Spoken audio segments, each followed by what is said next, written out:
Европската унија може да ги стопира парите од ИПАР-3 програмата, тврди поранешниот министер за земјоделие Николовски.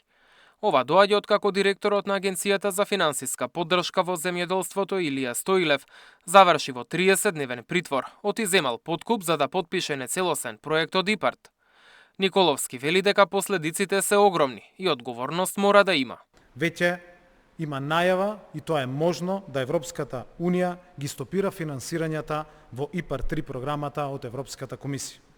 Во ризик се ставени 128 милиони евра од целата 7-годишна програма.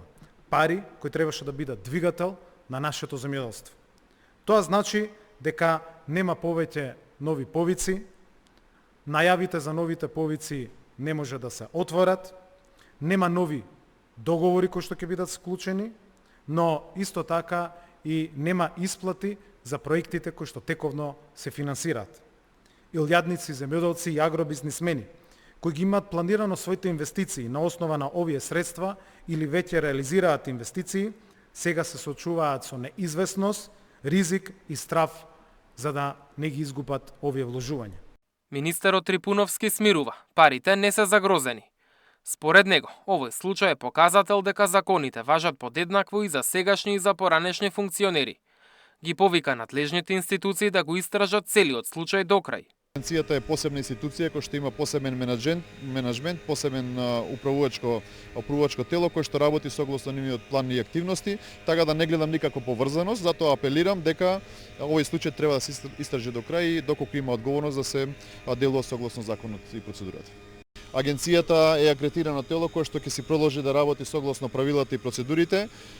Ние ќе продолжиме, како што кажав, доколку има и други вакви случаи да се делува. Не гледам загрозеност на ИПАР средствата и националните плаќања кои што ги имаме како држава. Утринава се огласи и од ВМРО-ДПМН. Секој кој што ќе биде фатен во корупција или криминал, а при тоа ќе има докази за истиот, мора да одговара. Не смееме да дозволиме општеството да ни биде мрачно како порано, кога луѓе како Заев, Љупчо Николовски, Груби, Филипче, Перпарин Бајрами, Ден Дончев, Рашковски и слични на ним, за кои има основани сомненија или пресуди за сторен криминал, шетаат слободно по улиците, велат од партијата.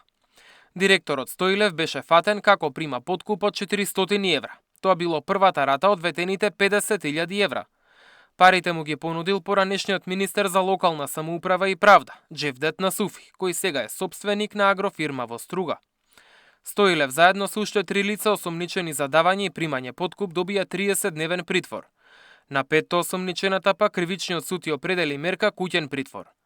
Од судот кажаа дека притворите на 4 од осомничените им се изречени поради опасност од бегство, можноста за влијание врз сведоци и повторување на делото. Мартин Арсов, Сител телевизија.